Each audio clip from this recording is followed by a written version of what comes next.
Então, bom dia. Estamos abrindo o segundo dia da programação do terceiro seminário de pesquisa e ensino da graduação em História do IFISH.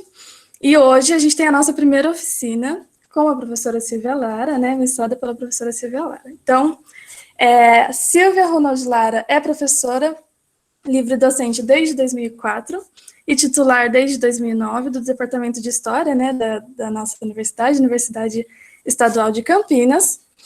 Aposentou-se em 2016, quando se tornou professora colaboradora do nosso departamento. É pesquisadora da história da escravidão no Brasil nos séculos 17 e 18 e da história social do direito na América Portuguesa.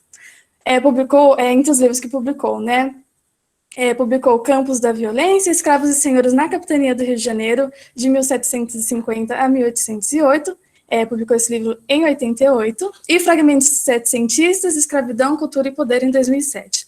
E juntamente, recentemente, com o Pablo Roberto Marques Fachin, publicou Guerra contra Palmares, o manuscrito de 1678, agora em 2021, entre outras obras. Professor, é um prazer ter você aqui conosco. Sinta-se à vontade. Tá bom, muito obrigada, Noemi, muito obrigada pelo convite no pessoal que está organizando o seminário, é muito bom estar aqui, bom dia a todo mundo, eu estou vendo só pedacinhos aqui, quadradinhos, e vamos ver se a gente consegue fazer uma oficina em que a gente possa dialogar e conversar sobre projetos de pesquisa na área de história, né? Então, a minha ideia, eu vou mostrar algumas coisas, eu fiz um PowerPoint, e isso acho que pode ajudar, aí a gente pode conversar, depois eu mostro mais um pouco, e aí a gente vai conversando. E esse sistema, ou pelo chat, que a Noemi, a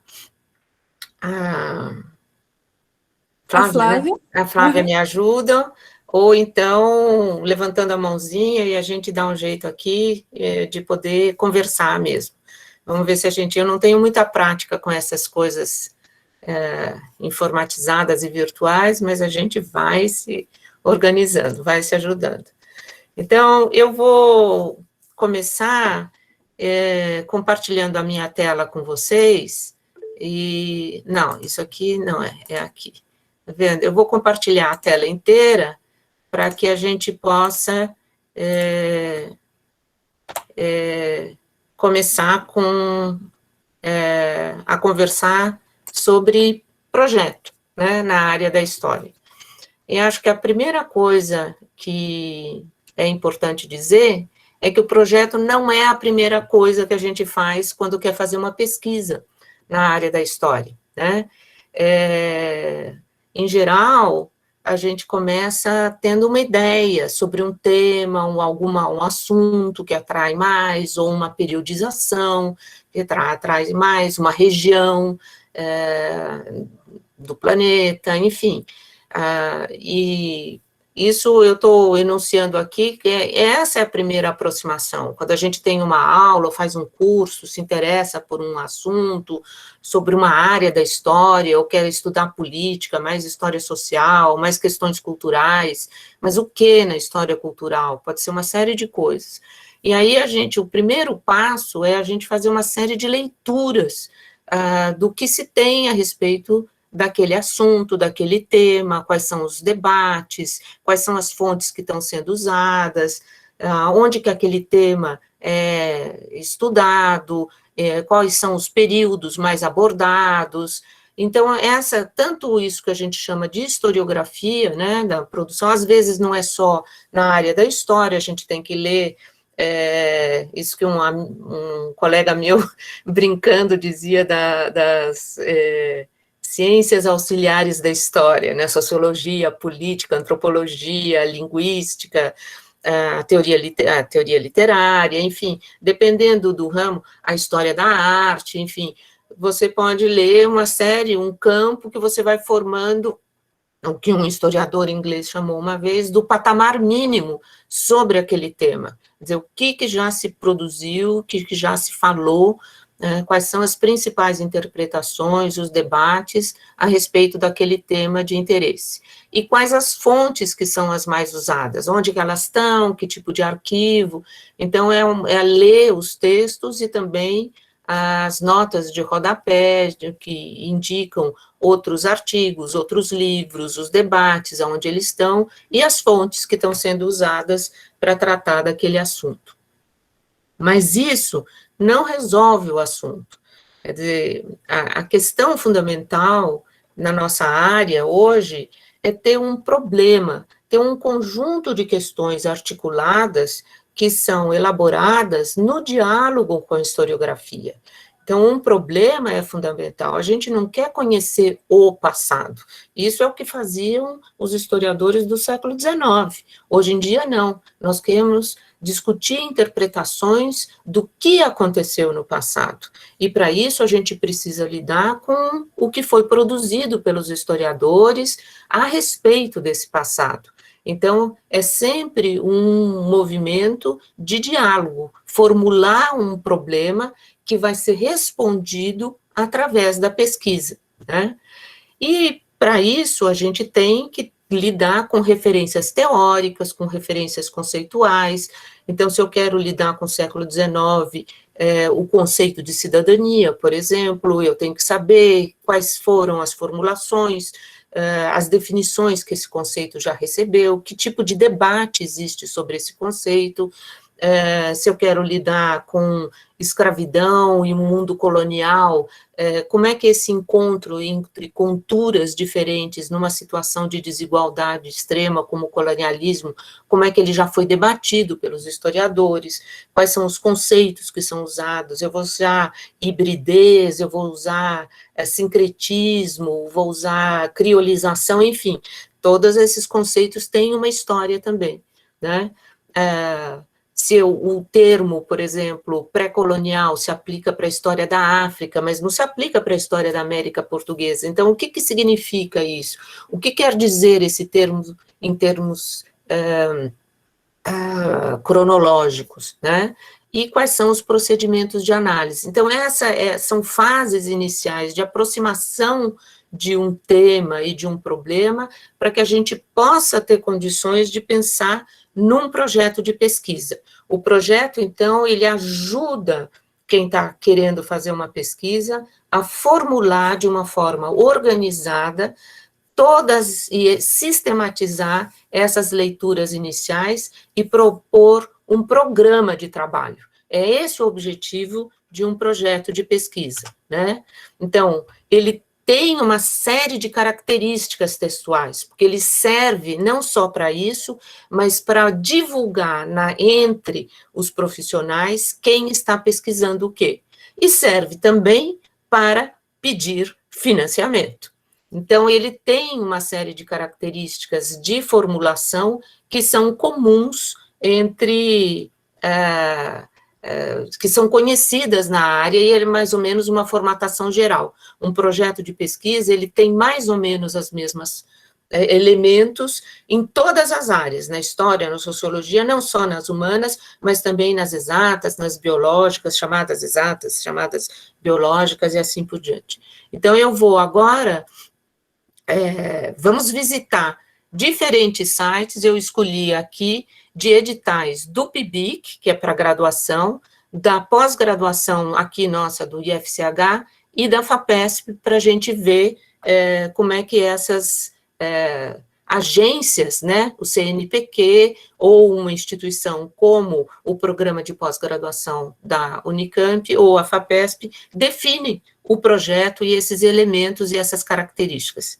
Então, agora deixa eu tirar aqui, vou parar o compartilhamento da tela, vou ver se vocês estão acompanhando, se está funcionando, estão me ouvindo, está tudo bem? Noemi pode dar Tá tudo um bem. alô? Está tudo bem? Então, eu vou voltar a compartilhar a tela, e nós vamos lá para o edital do PIBIC.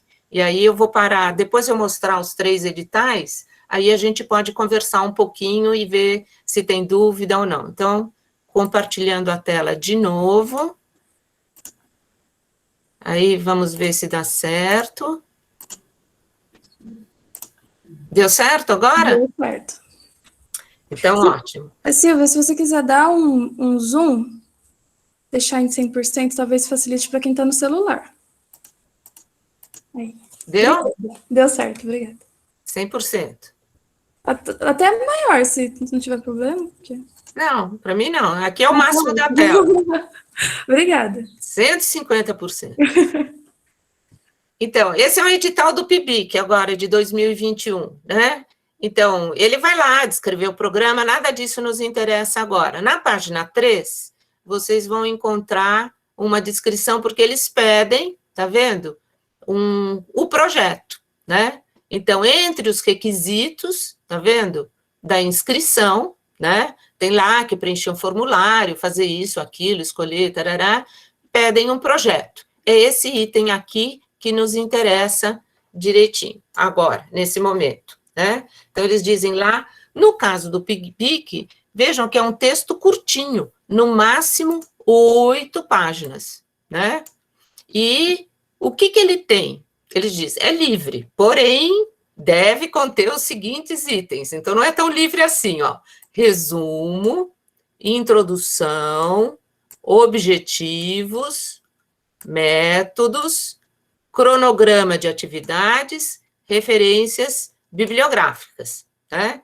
Então, a gente vê que tem um resumo geral, introdução, aí as partes propriamente, uma introdução, os objetivos, os métodos, o cronograma de atividades e as referências bibliográficas.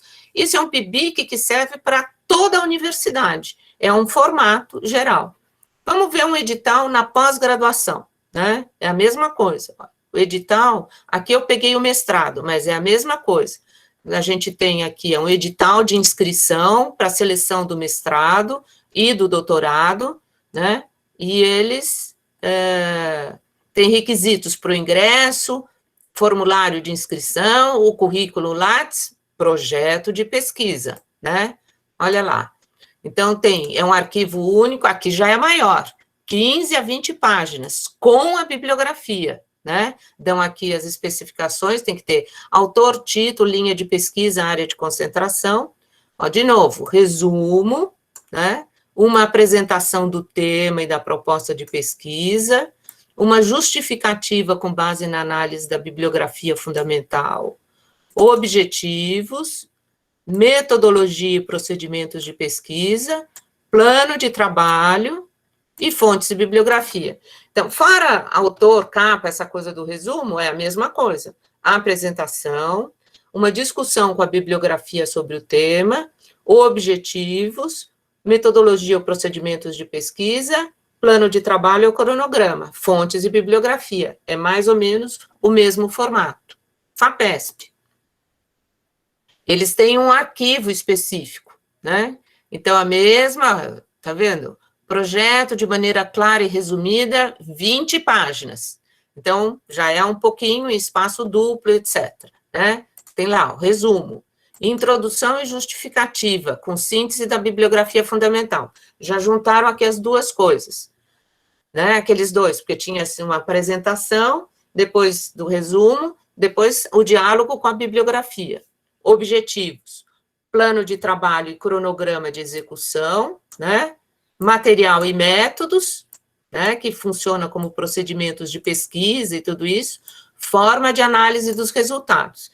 Aqui é o mais fora da nossa área, eles nem põem o cronograma, de certa maneira, né? Que é o que os outros dois colocam, né? Então, aqui, vejam que é mais ou menos, fora o resumo e essa, tem uma introdução, os objetivos, o plano de trabalho e o cronograma, material e métodos, e a forma de análise dos resultados. Então, aqui a gente tem, vou parar a apresentação para a gente poder conversar de novo, né? Então, a gente tem um formato dado pelas agências que traduz essa experiência comum de projeto de pesquisa, com esses elementos. Como é que tá? Deixa eu ouvir um pouco vocês, se vocês já têm alguma experiência de escrever projetos, Estão em que ponto da graduação? Já viram esses sites? Já pensaram no assunto? Quem quer dar uma Professora, opinião? Oi, bom dia. bom Então, dia. tá dando para me ouvir bem? Ah, sim, tá. Então, eu sou da Universidade Estadual aqui do Ceará, colei grau recentemente e estou nesse processo da escrita do projeto de mestrado. E aí eu pude perceber que em alguns editais eles trazem no modelo o tópico das hipóteses. Não são todos. Uhum. Um dia eu perguntei a um professor, né, de metodologia do trabalho científico, e ele falou que as hipóteses, ele achou muito estranho ter esse tópico de hipóteses, porque nas ciências humanas não é muito recorrente. E aí eu fiquei muito em dúvida se realmente é necessário uma hipótese, como escrever uma hipótese dentro de um trabalho de ciências humanas, né? Porque tem alguns modelos de ciências humanas que pedem essas hipóteses, e aí eu fiquei meio com dúvidas. Aí, se a senhora puder falar das hipóteses, assim, num projeto de pesquisa. Então, é interessante porque nenhum desses 3 editais, 2 na área quer dizer, o PIBIC é geral, o da FAPESP é geral, né? Eles não falam em hipóteses. E isso é uma forma, eu acho, um pouco antiga já de pensar, porque você, como eu disse, hoje em dia a gente pensa num problema. Qual é uma questão que vai orientar e você vai buscar a resposta? Você pode, em geral, quando você levanta uma hipótese, é como se você tivesse a possibilidade de uma resposta já. Então, você está esperando que seja aquela resposta. Isso te fecha um pouco os horizontes. E a melhor maneira de você começar uma pesquisa é começar com o horizonte aberto, né? Então, é muito mais interessante ter objetivos, o que você quer fazer, quais são os problemas que você quer responder, do que ter uma espécie de resposta prévia, né, que você espera comprovar com uma pesquisa empírica. Esse é um jeito mais antigo, sobretudo nas ciências humanas. Ainda funciona uma parte grande nas exatas, então você espera que aconteçam certas coisas, você pode confirmar ou não com uma pesquisa empírica. Mas nas humanas, de uma forma geral, é um problema muito mais complexo de interpretação. E na interpretação você não tem um caminho a seguir, é melhor você abrir os horizontes, né? Então, você veja que, Jaciara, que ninguém fala mais em objetivos, em proposta, do que em hipóteses mesmo, que você levante uma espécie de uma resposta que você espera comprovar, né? Então, eu concordo com esse professor que disse que é um pouco estranho, eu acho, né? E vocês vão ver que, embora a gente possa ter esses elementos dados, não necessariamente o projeto precisa seguir daquele jeitinho que está lá, né? Então, eu acho, um pouco é o que eu vou fazer hoje, o que eu acho que um projeto pode ter, deve ter, né, na nossa área de história, e que a gente tem várias especificidades, e como é que a gente pode encaminhar isso, né? Inclusive para dar conta dessas diferenças entre o que está pedido lá, entre os itens que estão pedidos, e como é que se você vai falar, mas eu quero falar mais das minhas fontes. Não tem um lugar, nenhum momento apareceu fontes, né? E como o historiador vai fazer um projeto, uma pesquisa na área de história sem fontes? Onde é que ele fala? Essa é uma pergunta, né? Alguém mais quer falar mais alguma coisa sobre essa primeira parte? Ou posso seguir para contar como é que eu acho que o projeto, como a minha sugestão para organizar um projeto na área de história? Posso seguir? Acho que sim, né? Posso seguir. Acho que pode Então, seguir. Uhum. vou aqui compartilhar de novo a tela e voltar para o PowerPoint, tá bom? Então, nós estávamos lá com essas coisas, passamos por aqui. Como é que eu traduzo essa... voltou o mouse. Como é que eu traduzo aquilo tudo que nós vimos para a nossa área, né? Então, eu acho que um projeto, um roteiro, sumário seria um primeiro passo de apresentação e depois 6 partes, um pouco diferentes do que estão lá. Depois a gente pode conversar sobre por que eu traduzi assim ou não. Então, o que eu vou explicar? O que eu estou entendendo por apresentação, o que é a discussão do tema na bibliografia, a formulação do problema e a circunscrição do tema, que é quando eu estou, de fato, formulando a minha pesquisa, os procedimentos de análise, a divulgação dos resultados, a fontes e bibliografia e o cronograma de trabalho. A ordem não precisa ser exatamente essa, pode ser um pouco antes, talvez a discussão do tema na bibliografia, a formulação do problema e os procedimentos de análise sejam mais ou menos, mas se quiser botar fontes e bibliografia logo depois, a divulgação dos resultados em seguida, enfim, isso não tem muito problema. O que são essas várias partes? Eu vou falar um pouquinho sobre elas e depois a gente volta para conversar.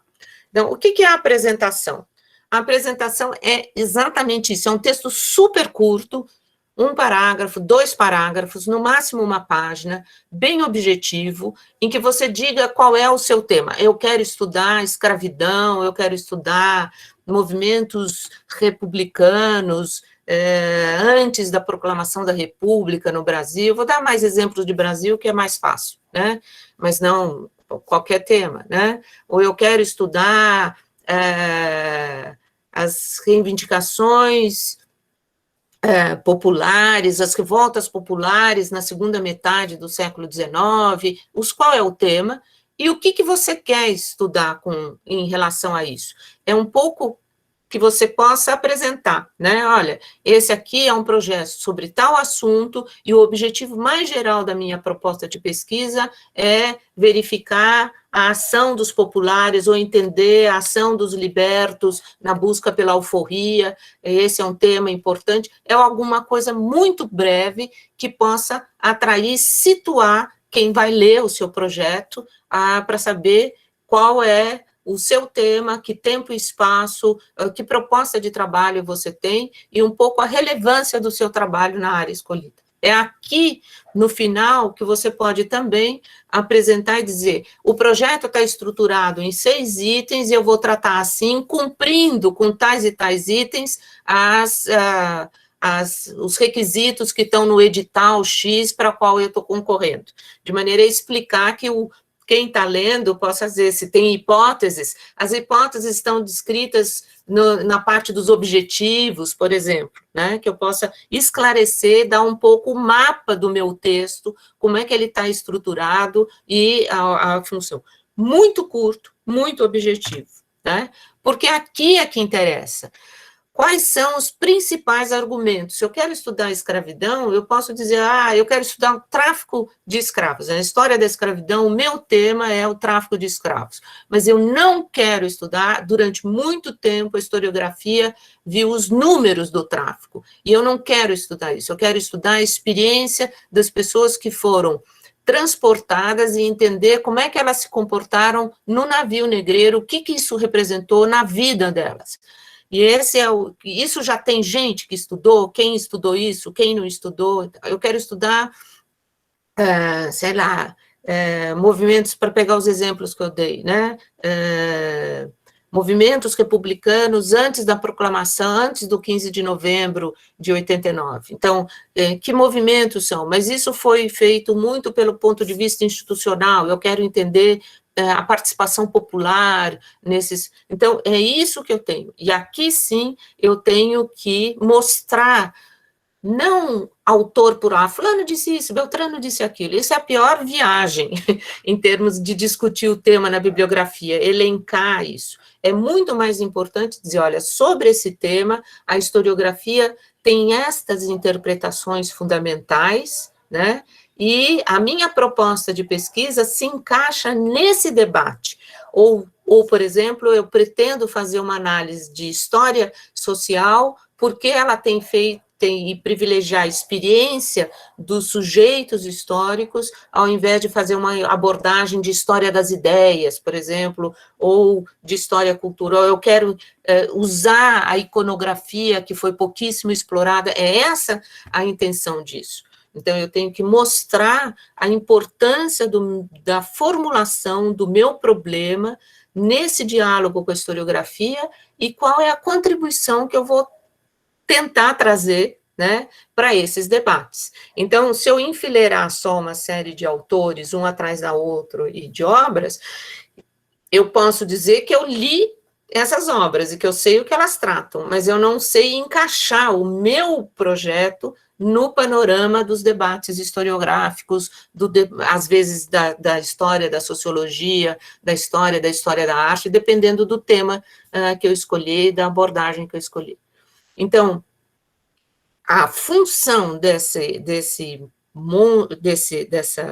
dessa parte do projeto é poder mostrar isso, que eu conheço a bibliografia, mas é que eu sei com quem eu quero conversar em termos da historiografia e qual é o meu campo, em que campo os problemas que eu quero tratar estão situados, né?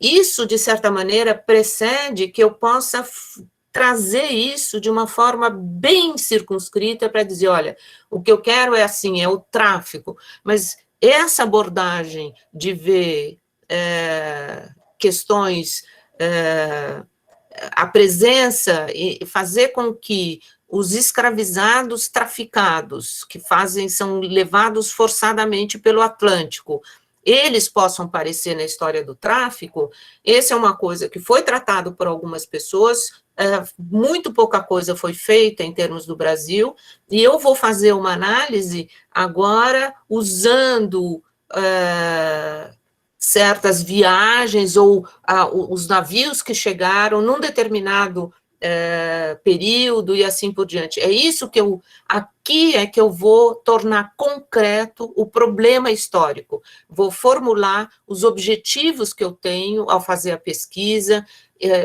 por que eu vou recortar e justificar certos períodos, certos recortes. Então, não vou estudar a escravidão ou o tráfico em geral, mas vou estudar num período quem chegou no Rio de Janeiro na segunda metade do século XIX, depois que os ingleses estão prendendo os navios ilegais, porque aí eu tenho documentação para fazer isso. Por exemplo, ou eu vou estudar certas revoltas, mas particularmente eu quero estudar essa revolta, é aqui que eu torno concreto a proposta de pesquisa, não o problema em termos mais gerais, mas eu afunilo esse problema e torno ele concreto, com uma proposta recortada do ponto de vista de um período cronológico, de uma região específica, e que eu posso dizer que tipos documentais eu vou priorizar nessa pesquisa, né, para que eu possa também ir anunciando algo que é muito importante num projeto, que é mostrar a viabilidade dessa proposta. Então, eu tenho que mostrar que eu tenho documentação para poder fazer isso. E essa documentação tem uma relação com o meu problema. Então, se eu quero estudar isso, eu tenho que ver, se eu quero ver o ponto de vista dos traficados, por exemplo, das pessoas escravizadas traficadas, eu tenho que, então, mostrar como é possível chegar lá. Que tipo documental? Eu preciso de processos, que tipo de documento vai permitir que eu chegue a ouvir essas vozes, né, de gente que está no porão do navio. Elas não são registradas em vários, então é um outro tipo de documentação, né. E, ao mesmo tempo, eu tenho que mostrar essa pesquisa concreta e tal, como é que ela pode contribuir para o conhecimento do tema. Então, eu estou tornando, é um diálogo direto com o que eu escrevi no item anterior, né, mas ele vai afunilando isso para uma coisa concreta e podendo tornar isso bastante objetivo, né? Isso tem uma relação direta com a análise, aquela parte do métodos, procedimentos de análise, conceitos, né? E aqui eu tenho que desdobrar. Que conceitos são mais importantes? Eu quero ir para a história da arte, eu quero ir para formas de abordagem, né, da história social, da história política, da história das ideias, né? por que essas fontes são importantes, quais são os principais acervos. Então, aqui eu vou descendo para questões, de certa maneira, cada vez mais práticas, né, da pesquisa propriamente dita.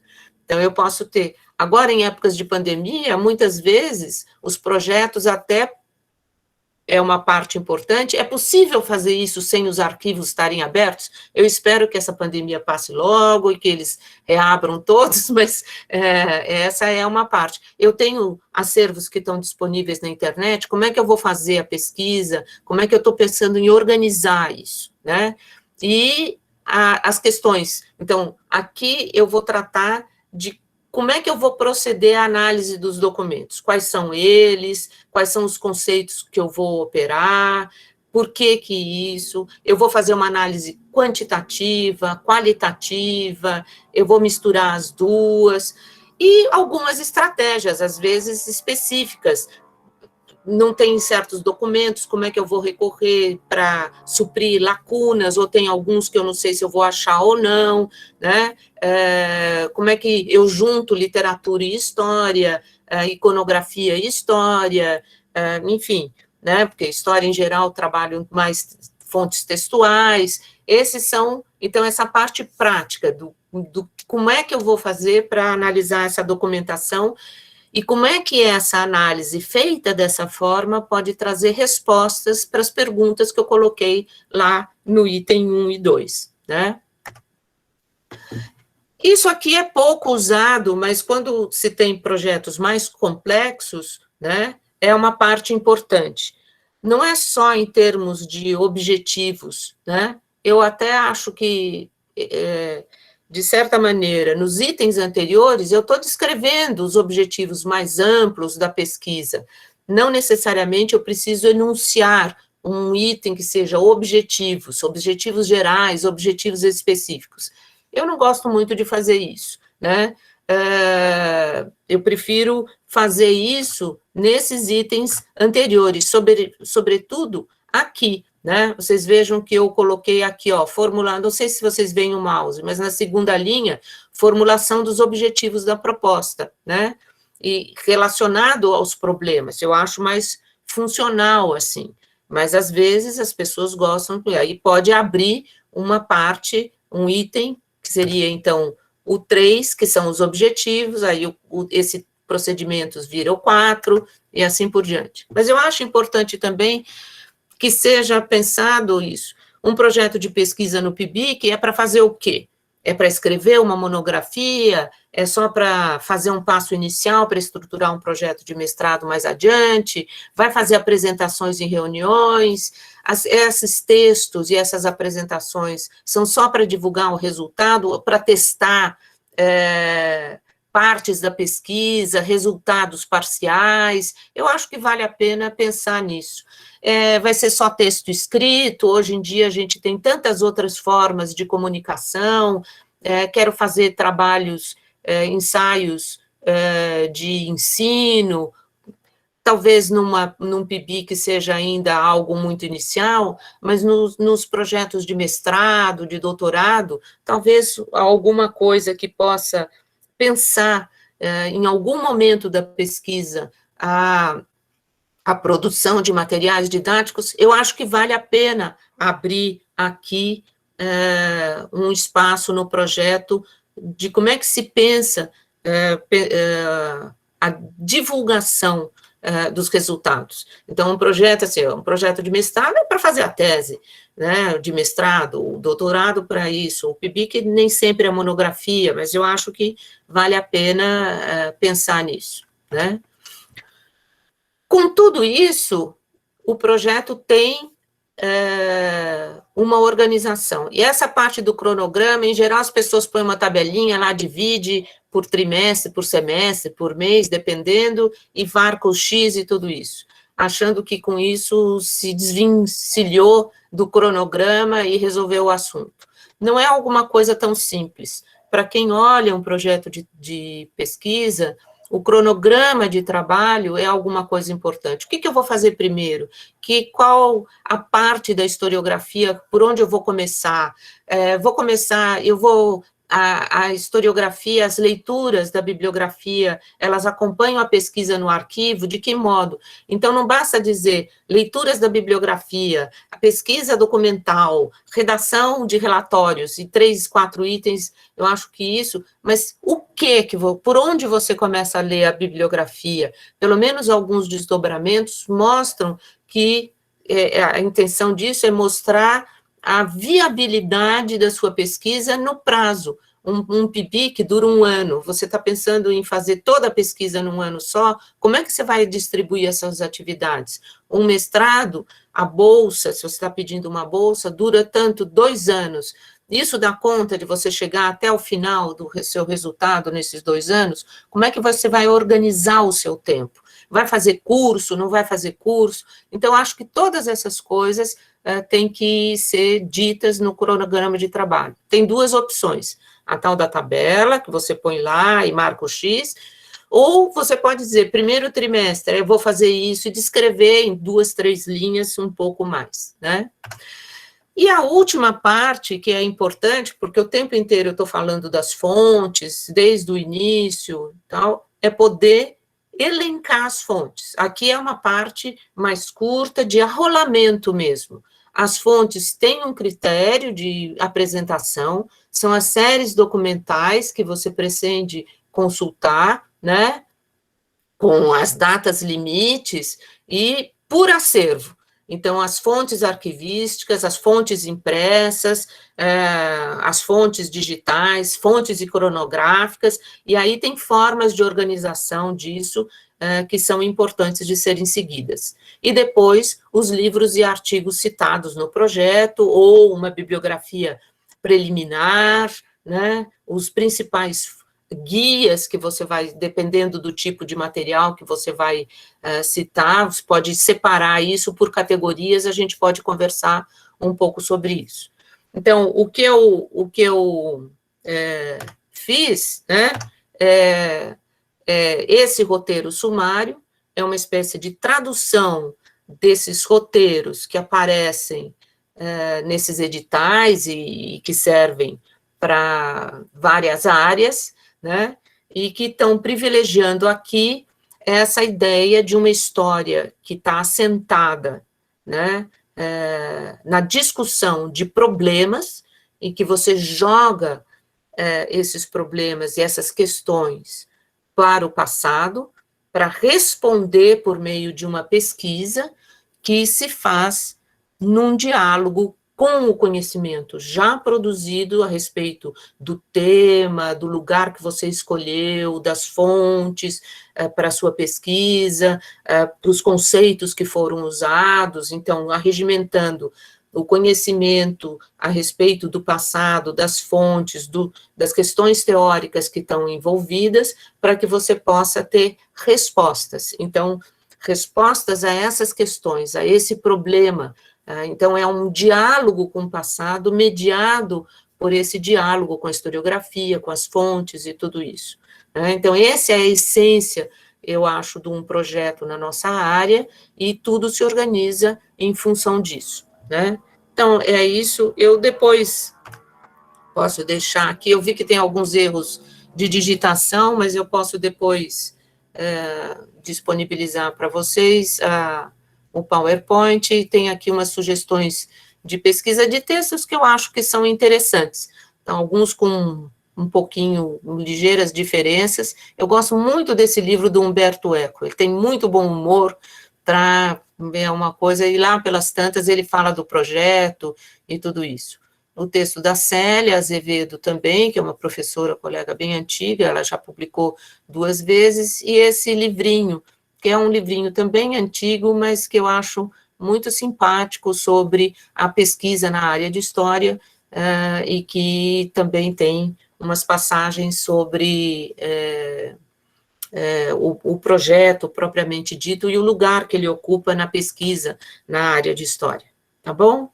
Então, deixa eu voltar aqui para eu descompartilhar e podemos conversar. Então, acabou sendo bem mais do que os meus 15, 20 minutos, mas a minha ideia é muito mais conversar sobre o que vocês acham,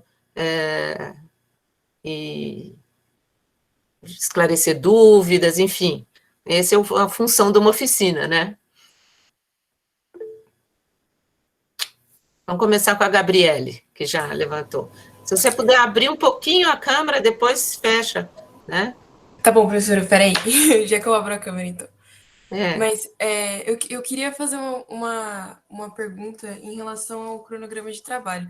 Eu ainda estou na graduação e enquanto eu escrevia o meu projeto de pesquisa, eu ficava pensando, assim, quando eu estava na parte de elaborar o cronograma, como que eu ia fazer aquilo dar certo, assim. Porque quando a gente está pensando, se a gente mantém a hipótese em aberto, né, a gente está imaginando um monte de possibilidades. E aí, quando chegou nessa parte de pensar o cronograma, eu ficava me perguntando, assim, como que eu ia fazer aquele projeto que eu tinha mantido uma hipótese em aberto caber nesse planejamento, assim, que eu tinha feito para colocar no projeto. E aí eu queria saber se a senhora podia comentar um pouco, assim, como que a gente elabora isso, assim, de uma forma mais fácil, assim, principalmente para a gente que está começando, é uma coisa meio difícil, assim, de pensar como fazer caber, né? Eu acho que, Gabriele, a primeira coisa, um projeto, mesmo que a gente não vá pedir financiamento, eu acho interessante fazer um projeto, porque ele coloca esse tipo de questão. Quanto tempo eu quero dedicar para isso? Qual é né, se eu estou no meio do curso, se eu não estou, se é uma coisa para pós-graduação, se eu tenho exclusividade, acho. E tornar mais clara essas questões todas, e organizar o nosso tempo, né? Então, o cronograma, ele tem uma função para poder deixar viável, mostrar a viabilidade, né? Deixar essa viabilidade exposta para quem vai ler, se vai dar, né, um financiamento ou não, mas ele também serve para a gente mesmo se organizar, né? Então, a sua pergunta é interessante, porque é isso, vou fazer isso, eu estou no terceiro ano, então eu vou pedir agora uma bolsa PIBIC, ela começa, eu vou fazer em tanto tempo, né? Eu vou fazer isso em 2 etapas, esse projeto tem 2 etapas, eu vou pedir uma bolsa para esse ano, uma bolsa para o ano que vem, como é que eu vou dividir o meu tempo? Qual é o resultado que eu quero chegar nesse ano e qual é o resultado do ano que vem, né? Então, é tanto um planejamento mais amplo do que você pensa fazer, quanto um planejamento específico para aquele período, para aquela bolsa, né? Eu acho que é interessante pensar nisso. Que tipo de coisa que eu preciso ler, né, para isso? Eu vou distribuir essas leituras durante todo o tempo? Talvez sim. Eu começo por questões mais gerais, vou para questões mais específicas. Ou eu posso associar junto com pesquisa documental. Então, eu vou fazer pesquisa, por exemplo, eu tenho lá as minhas aulas, e eu tenho toda quinta-feira de tarde que eu posso ir ou fazer pesquisa, ler coisas e tudo isso. Então, o que eu vou fazer? Eu vou misturar essas duas coisas, vou fazer o levantamento, vou ler sobre análise quantitativa de número de gente que participou, sobre jornais, estou fazendo uma pesquisa em jornal, né? Então, tenho leituras, por exemplo, jornais do Segundo Império, eu tenho leituras sobre o Segundo Império, sobre o jogo político do Segundo Império, mas sobre jornais, como é que se organizava um jornal? Eu preciso saber disso. Então, eu posso ir estruturando, desdobrando essas leituras e tendo esses elencos ao longo do tempo, para que eu possa fazer isso, uma coisa acompanhar a outra, e poder chegar em resultados, né? Por isso que é importante essa organização, eu posso chegar em alguns resultados. Então, depois que eu tiver, eu vou fazer uma análise quantitativa. Eu vou usar a hemeroteca para poder localizar a incidência de certas palavras em certos tipos de jornal do Rio de Janeiro da segunda metade do século XIX, por exemplo, né? Mas só isso não basta, eu tenho que ler mais coisas, enfim. Então, eu posso fazer, e aí eu quero chegar, porque eu preciso organizar para eu chegar num tempo, senão eu nunca escrevo a tese. Eu nunca escrevo a segunda parte do projeto, né?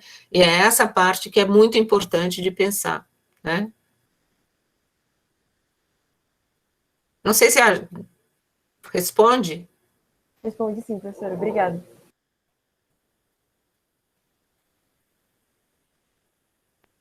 Professora, Diga. Você falou aí sobre a estruturação, né, do cronograma de atividades, da importância dessa sistematização, mas em muitos casos pode haver alteração, né, algumas mudanças de planos. E aí, eu lhe pergunto a seguinte forma, especificamente nos projetos de mestrado, que há muitos relatos de mestrandos que fala que o professor orientador desestruturou o seu projeto e deu outros palpites. E como a gente deve se comportar diante disso? Devemos aceitar essa mudança no projeto? Como que deve ser conversado isso? Isso acho que tem menos a ver com o projeto e mais a relação entre aluno e professor, né? Isso se coloca em tudo. Mesma coisa aqui, eu posso dar ideias e você pode aceitar ou não, né? Numa relação de orientação, o professor muitas vezes tem muito mais experiência do que o aluno, às vezes não. Às vezes os temas são tão específicos que o professor tem uma experiência na área, conhece os acervos, mas nunca trabalhou aquele tema específico do aluno. Então, acho que isso tem que chegar num diálogo, isso é muito importante, né? É possível mudar? Você tem, mesmo aqui em São Paulo, a gente tem uma agência que é a FAPESP, que é quem mais tem o diálogo científico entre o aluno, o orientador e o assessor que acompanha o projeto. Então, é possível você dizer, olha, eu achei uma documentação incrível no meio do caminho, resolvi mudar o projeto, e agora o cronograma reorganizou todo, você tem que expor, justificar, e o assessor vai dizer, concordo ou não concordo. Você não vai fazer isso sozinho, você vai fazer isso conversando com o seu orientador, porque ele também vai dizer, vale a pena, não vale a pena, ou deixa isso para explorar mais no doutorado, vamos continuar isso no mestrado dessa forma, enfim, isso eu não tenho ideia, né? Mas eu acho que essa é uma coisa importante de fazer. Um projeto, ele serve muitas vezes também, independente de estar sendo financiado ou não, é um momento, a gente mergulha nos arquivos e vai achando coisas incríveis, e uma coisa puxa outra, e a gente vai vendo uma coisa e vai ser...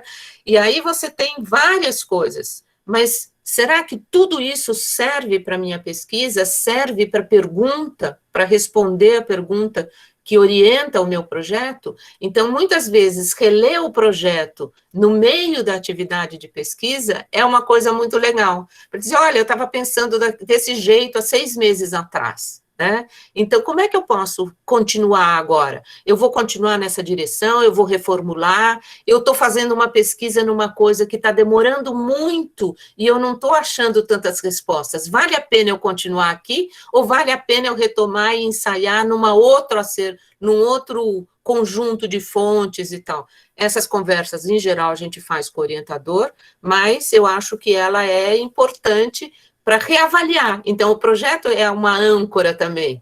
Onde eu estava? Eu quero continuar nesse caminho ou não? Né? Então, acho que ele serve também para isso. Então, ele pode mudar e ele, às vezes, pode trazer a gente de volta para um trilho para que a gente possa chegar num resultado. Porque, senão, uma coisa vai puxando a outra e a gente continua fazendo o mesmo projeto o tempo inteiro, né? Caterine, acho que tem uma pergunta aqui, que ela escreveu. Caterine, o projeto foi aprovado, oba, parabéns, e ela está paralisada com medo de escrever o da FAPESP, por quê?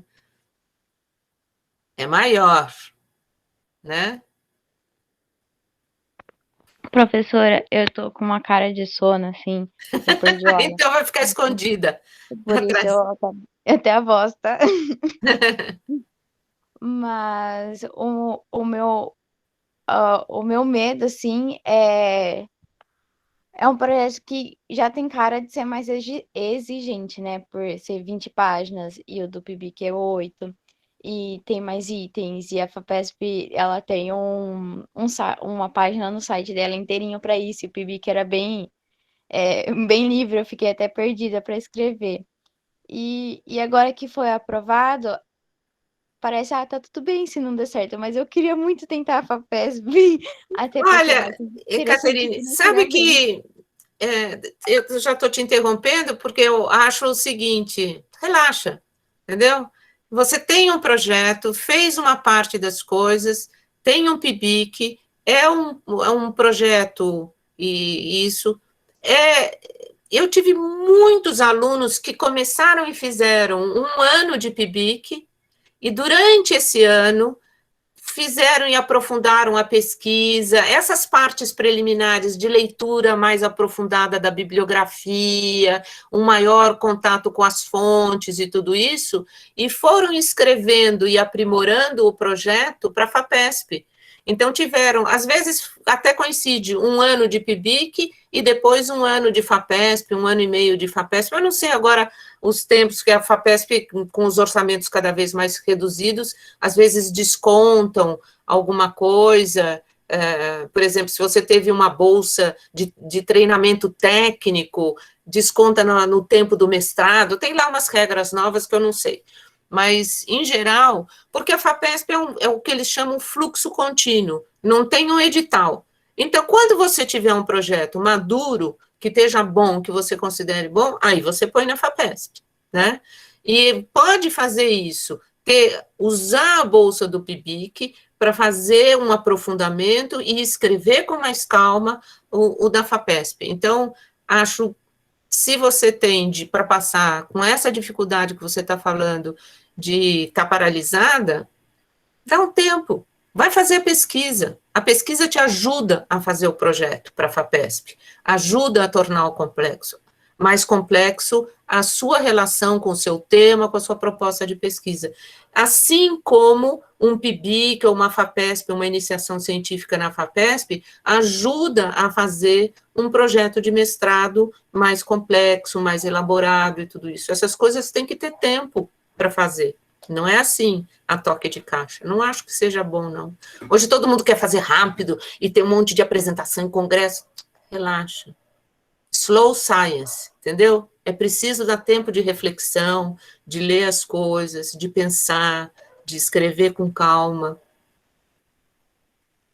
Professora, nem sei como agradecer, realmente deu uma tranquilizada. Principalmente Espero agora. que sim. Agora que a gente não vê os nossos amigos, os professores que estão ajudando, é muito solitário começar a escrever um projeto em casa e isolada. E realmente acho que as coisas tomaram proporções de ansiedade, de medo muito maiores do que elas teriam no presencial. E aí deu uma tranquilizada mesmo ouvir isso.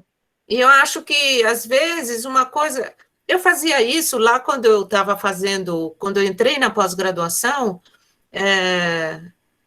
eu fazia reuniões para ler a bibliografia e discutir, sabe? Grupo de estudos, eu acho que a gente nem chamava assim, mas eram amigas que se reuniam. E eu acho que nesse tempo que a gente está, todo mundo fechado em casa, sem...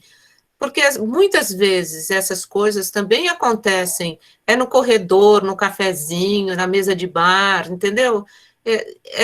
Você, às vezes, compartilha ideia, estou com dificuldade. Eu acho que fazer grupos... Eu estou com pouquíssimos alunos, eu tenho, na verdade, um aluno só, eu tenho conversado muito com ele, porque é muito solitário poder fazer isso. E ele mesmo está fazendo alguns cursos que nem precisa mais se inscrever para poder ter interação e discutir ideias. A gente precisa discutir ideias, isso é fundamental. Então, não é só ter a aula virtual, mas tentar achar canais mesmo, compartilhar dificuldades de escrita do projeto, né? Como é que você está resolvendo isso? Como é que você fez o seu cronograma? Você fez sua tabela? Tem algum outro jeito? Um professor deu um exemplo, compartilha com os colegas, sabe? Eu acho que isso é muito importante para superar esses isolamentos. Isso é muito ruim.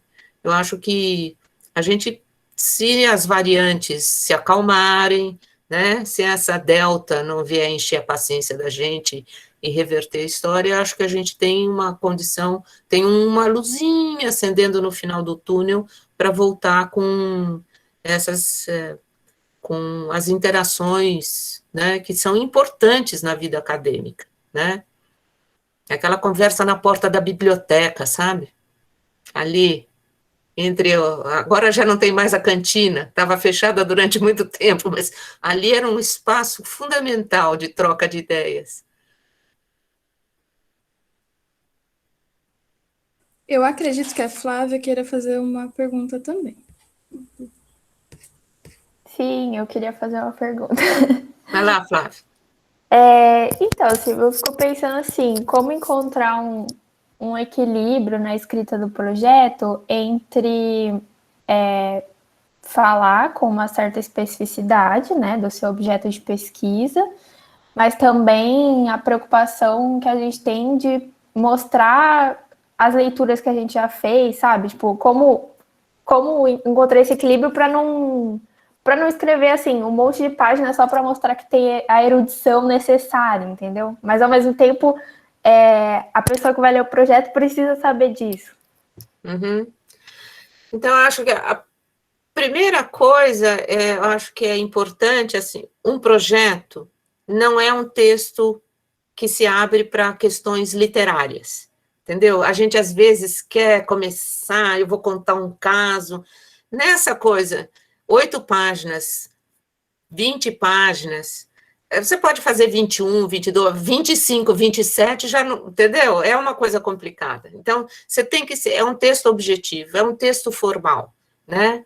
Então, ele tem que ter essas coisas. Então, a primeira coisa, eu acho, às vezes a gente pode usar um recurso, começar aqui e ali, de uma certa forma, para chamar a atenção, é importante. A segunda é do ponto de vista, assim, então ele é uma narrativa muito objetiva, né, assim, mais ou menos neutra e tal. Eu até fico pensando, às vezes, algumas coisas, em vez da gente fazer a nossa pesquisa, sabe, esse plural, mas não, a pesquisa é assim, a proposta é assim, nem para a primeira pessoa, no singular, nem tá, pode ser, cada um tem o seu estilo, isso eu acho que não, né, cada um, mas é um texto bem objetivo. Ele é um texto também argumentativo, ele tem que defender a proposta, então ele é uma peça de argumentação, né? Então, isso que você está perguntando tem a ver muito com essa característica. Como é que eu mostro que eu sei do que eu estou falando, mas também não vou enfileirar tudo o que eu já li na vida sobre isso. Eu tenho que escolher aquilo que funciona para eu defender a minha ideia, né? Então, eu posso dizer assim, vou voltar lá no tema do tráfico, eu uso em geral coisas da escravidão porque é a minha área de trabalho, né? Mas eu posso dizer assim, olha, vou falar sobre as coisas que eu estou mexendo agora, sobre Palmares, por exemplo. A maior parte da bibliografia que fala sobre Palmares, ela faz da história de Palmares uma saga da liberdade, né? Então, é a resistência contra a escravidão, são as lideranças e tudo isso. Há uma historiografia, que eu já li, né? Que está lá para trás e que ficou meio esquecida e que a grande discussão é do começo do século, até o começo do século XX, que fala das raízes africanas dos habitantes dos Palmares. E isso só está retomado pela historiografia mais recente, norte-americana, basicamente, e que faz isso que não tem muita entrada no Brasil. Então, eu quero falar isso. A minha proposta é retomar essa questão, porque eu estou interessada em quem viveu em Palmares. Eu não estou interessada em contar uma interpretação geral. Eu quero entender a lógica daqueles habitantes a partir dos valores deles. Então, as raízes africanas, elas são importantes para mim. Eu não preciso dizer, não, porque eu posso fazer um projeto dizendo assim, então, no começo do século XX, fulano Beltrano falou isso, e depois veio fulano Cicrano, tarará, falaram aqui, entendeu? Eu enumero e tudo isso. Mas se eu disser assim, olha, hoje em dia a historiografia trata mais disso, né? E eu não quero, porque eu quero retomar, e a lógica da experiência centro-africana é mais importante para eu entender a lógica da ação política de quem morava em Palmares, essa bibliografia eu tenho que mostrar com mais detalhes. A outra pode ir na nota de rodapé, entendeu? Então, isso eu posso fazer um equilíbrio. É essa escolha, porque isso ajuda o meu argumento. ela foi esquecida, então eu posso marcar e dizer, olha, até, por exemplo, o Edson Carneiro era bastante importante, porque aí eu posso abrir um parágrafo, contar com minúcias, mas contar com minúcias alguns livros que são importantes, mas que fazem um pouco a saga da liberdade, que dizem que as origens não era tudo muito gente misturada, eu posso mostrar isso numa nota de rodapé. Né? Defendem essa interpretação, fulano, beltrano, né, tal livro, posso a referência lá direitinho. E posso abrir o meu texto, porque aí esses autores ajudam a solidificar. Isso é capaz de mostrar mais conhecimento da historiografia do que você rolar todo mundo um atrás do outro. Para quem? Para um professor que está lendo o seu projeto e que vai julgar se ele é bom, se ele não é, em função dos outros, na comparativa, para dar financiamento ou não, essa aqui sabe do que ela está falando, ela sabe escolher isso e aquilo, e aquele outro não, só rolou um atrás do outro, entendeu? Então, poder situar os debates, com quem, em que debate você quer entrar, e privilegiar esses debates, ou numa forma de abordagem, isso que vai compondo, não é defender, a minha proposta é muito importante, só os adjetivos não bastam, mas você vai estruturando um texto que é argumentativo, que escolhe que elementos você vai trazer para o seu texto para poder mostrar que o caminho que você quer fazer se sustenta. Ele tem uma espécie de um passado historiográfico, ou que foi interrompido, ou que você quer continuar, ou que é uma senda aberta recentemente, que você quer, enfim, vai variar muitas vezes, né? Um tema que não foi pesquisado no Brasil, mas que foi pesquisado em outros lugares, e que você quer ver por que isso não aconteceu no Brasil. Enfim, tem uma série de questões que você pode trazer, que você vai arrumando para que em poucas páginas você possa fazer esse equilíbrio do que você descreve no seu texto e o que você remete como nota de rodapé. Entendeu? Entendi, obrigada.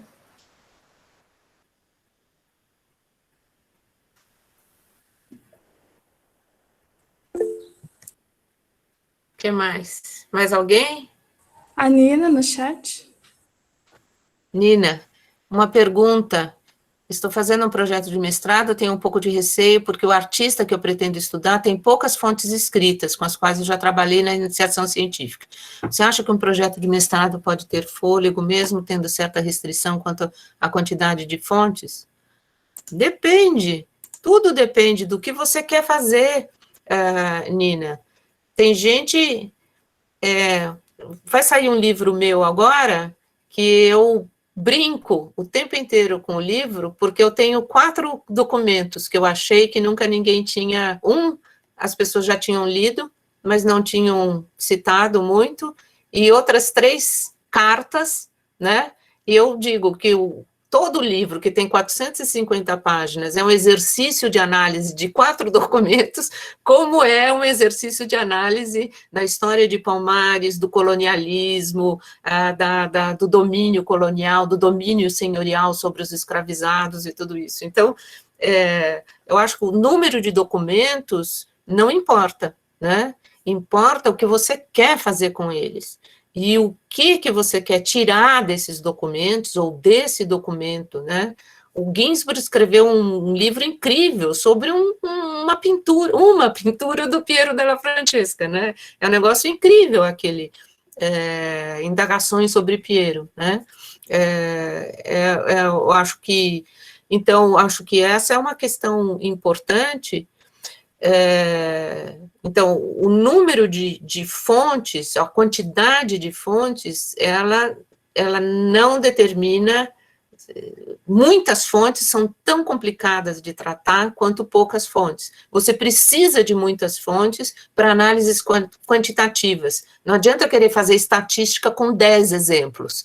Aí, né, 2 exemplos, 50% é um, 50% é outro, não tem análise quantitativa que se sustenta, mas eu posso fazer, então isso depende do procedimento, a quantidade de fontes, o tipo de análise que eu quero fazer, o que eu quero tirar delas, o quanto analisar esse documento em profundidade pode modificar ou não os debates historiográficos a respeito de um certo tema. Eu queria fazer 2 outras observações, aproveitando a sua pergunta, Nina, que acho que talvez não são diretamente no que você perguntou, mas que podem te ajudar, né?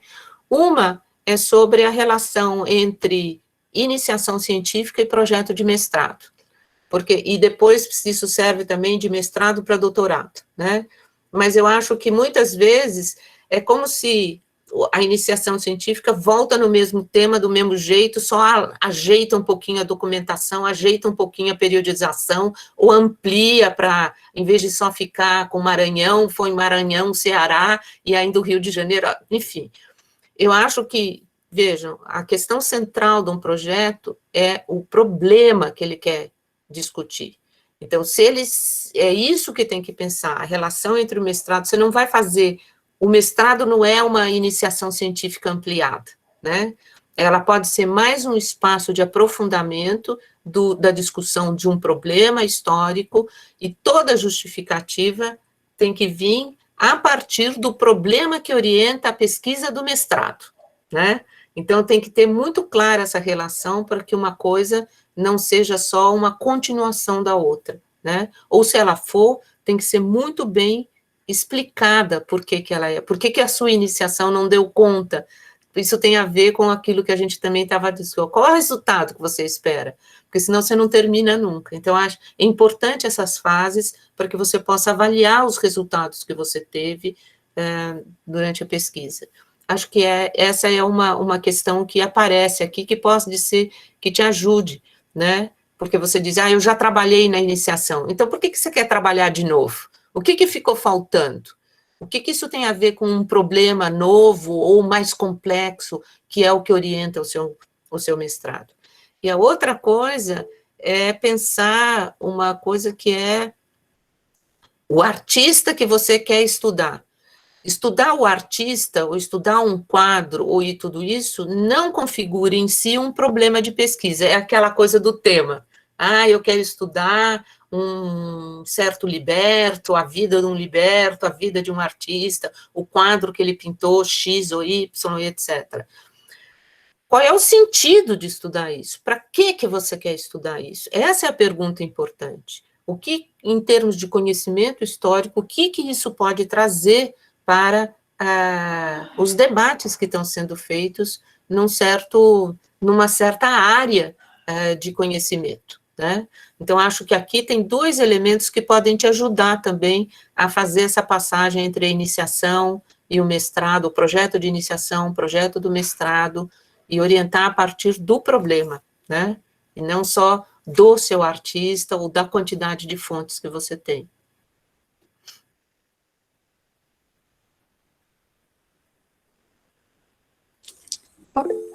Posso fazer uma pergunta também, Silvia? Claro!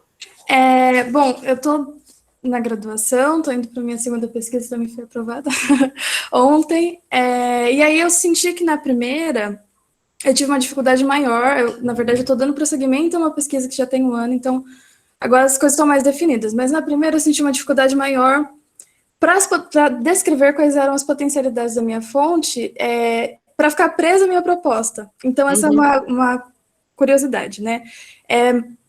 Mais adequado enfocar a potencialidade daquela fonte para aquele recorte específico, ou a gente apontar as várias coisas que a gente consegue perguntar e enfim, a gente explora ao máximo aquela fonte ou deixa ela mais circunscrita ao nosso problema?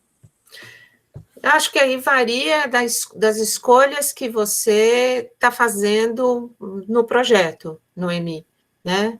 Então, o Sidney, um colega meu, ele é muito engraçado, ele descreve uma pesquisa que ele fez, que é um livro, o segundo livro que ele publicou, Visões da Liberdade.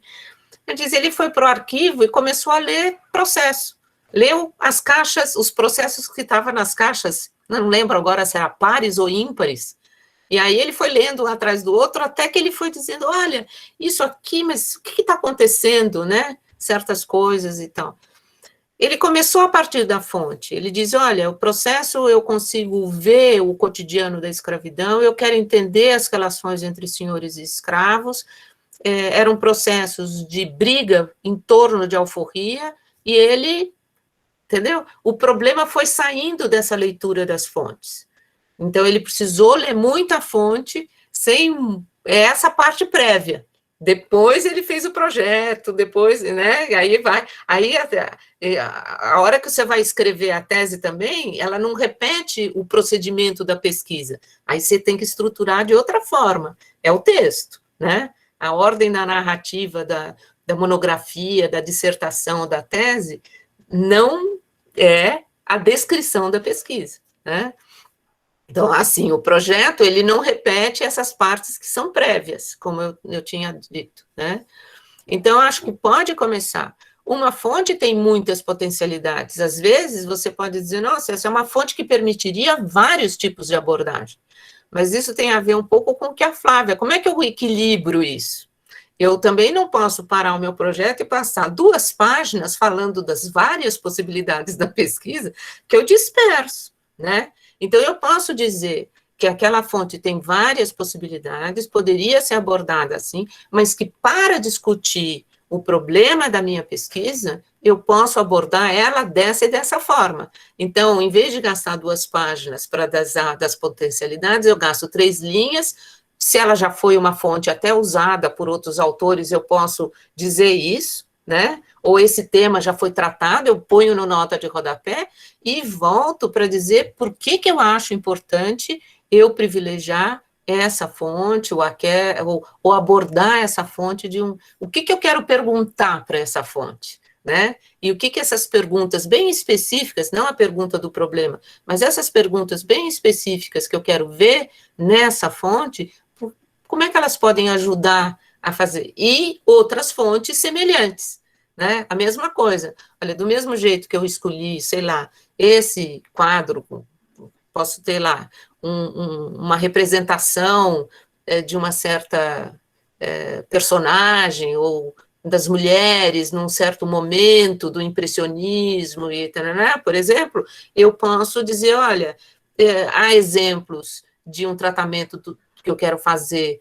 que foram empreendidos com a pintura do fulano de tal, na França, tarará, uma nota de rodapé, e eu vou procurar outros autores do mesmo período aqui, em certos acervos, nota de rodapé. Nesse sentido, o acervo do Museu de Belas Artes do Rio de Janeiro é muito interessante ver o arrolamento de fontes no item tal, entendeu? Então, eu posso dizer isso, que eu me organizo e o meu texto ganha uma...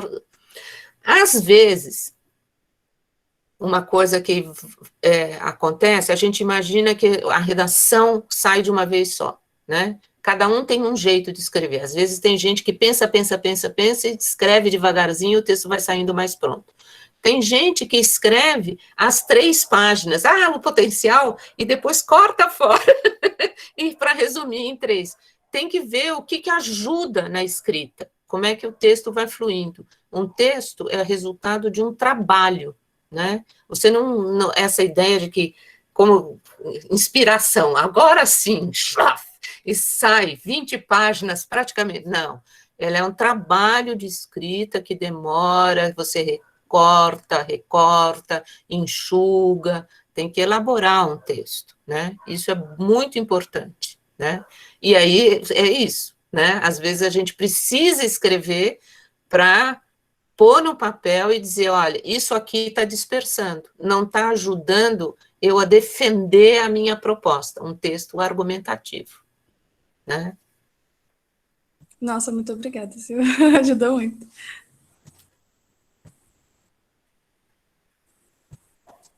Será que temos mais questões? Acho que não. Vou aproveitar esse momento, então, só para pedir que as pessoas que estão aqui ainda não assinaram o formulário, está no chat, por favor, assinem o formulário de presença, tá? Que aí, ao momento que a gente encerrar a chamada, eu também. Ao momento que a gente encerrar a chamada, a gente não vai mais mandar o link. Então. Isso. Eu acho que mais alguém tem alguma dúvida? Então, vocês não precisam de muita discussão. Já, tá todo mundo. Vocês gravaram isso, né, Noemi? Então, eu não sei, eu acho que os slides, eles têm uns erros de digitação, eles foram expostos, então eles estão gravados, não é isso? Estão. Uhum. Então pronto, não preciso disponibilizar, que é mais complicado mandar e tudo isso, já fica gravado. Vai com os erros mesmo, ninguém é perfeito. Tá ótimo. Então tá bom, eu espero ter ajudado, esclarecido algumas coisas. Vejam que isso é uma proposta, é a maneira como eu entendo. Se vocês olharem projetos, é sempre essa estrutura, né? Visitem, leiam projetos. É interessante também, isso ajuda bastante. Tem projetos de pesquisa de níveis diversos, em centros de pesquisa, o Secult tem vários, não sei se é da área de vocês ou não, tem lá projetos, pode buscar, tem o projeto, nós estamos terminando um projeto coletivo, que é geral, tem pesquisas coletivas, gerais, específicas, individuais, mas tem projeto de pós-doutorado, doutorado, tem vários lá. Eles guardam essa estrutura e é interessante. E troquem experiências entre vocês. Eu acho que isso é uma coisa muito importante de fazer e acho que, não sei com quem a gente estava conversando, é uma experiência, um período de muito isolamento. Então, poder trocar com um colega e tal, e fazer, é uma coisa muito legal, ajuda, a gente aprende com quem está do lado, né? Às vezes é mais difícil, assim, essa relação professor-aluno, às vezes ela é muito hierarquizada, então poder dividir, compartilhar, é uma coisa legal de fazer, né? Professora, enfim. Lavei o rosto, só queria agradecer pessoalmente, na medida do possível. Muito obrigada mesmo, assim, foi incrível. Eu assisti a sua oficina em 2019, eu tinha acabado de entrar na Unicamp, eu não sabia nem o que era um projeto, uma pesquisa, e aí agora eu estou comparando as minhas anotações de então e de hoje, e foi muito bom mesmo, muito obrigada. Que bom, fico contente de poder ajudar. Tá bom? Boa sorte para todo mundo que quiser escrever um projeto. Vá em frente que fazer pesquisa é muito bom, é a melhor parte, eu acho. E acho mais, isso funciona também para dar aula, né? Quem quer dar aula, uma boa aula, é quando ela tem um problema também centrando e pode fazer essas partes todas. Estrutura diferente, aula é aula, projeto é projeto, enfim, mas eu acho que essas orientações ajudam também para ensino de história. Então é isso. Muito obrigada pelo convite, é muito bom poder falar com vocês, mesmo pelo computador. Em nome da CEPEG, gostaria de agradecer, então, a oficina e a sua presença também, e reiterar para os ouvintes que ainda temos programação hoje, temos mesas às 2, às 4, às 7, enfim, continue acompanhando a programação. Obrigada, Silvia. Tá legal. Tchau, tchau para vocês. Bom dia. Tchau, tchau.